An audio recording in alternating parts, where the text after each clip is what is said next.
çıkma da.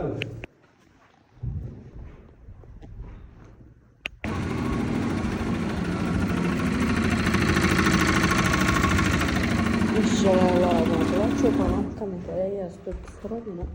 Baxılırsa, böyle rejimdən akıl kəsb olsa düşürüb taxablar. Baxılırsa bitkənəyi yığım çərəbən qabınçılar.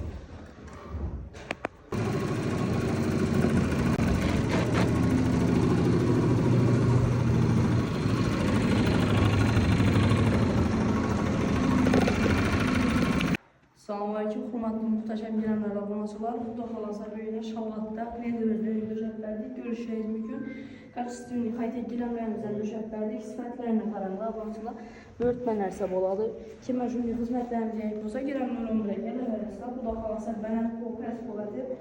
Kəsin taxlaq xuda xalasa boku. Kimə jündi xizmət yayıb olsa bizə müraciət edərən geylə. Öyləyizə barıb, maşinkilərimiz bilən barıb, kəsib taxlaqlarımız abonacılar. Mən tərəfdəyinə zamlarla döşəklər qoyduğumuz. Görüşeceğiz mümkün. Eline taza, hocalık ekin abonacılar. Hem meyişində bir taza öyrədə, taza giləmlə döşək oturur. Nəsib etsə, xuda xalasa 3,4 metrlik əzmirdə yine 2 dana girən bərdik ipək girənimizdə abonacılar. O bir şey yine dalanımızın özü 50 kvadrat oldu, birimizin özü 30 kvadrat. Kuxnelerini bilen xuda xalasa hemen döşəklərdik.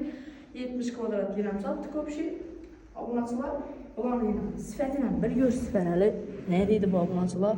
Dönəd o nərsədən sifətə o çilmiş 100% qarantə və biləmiz xuda xalasa ilə görüşəcəyiz mümkün.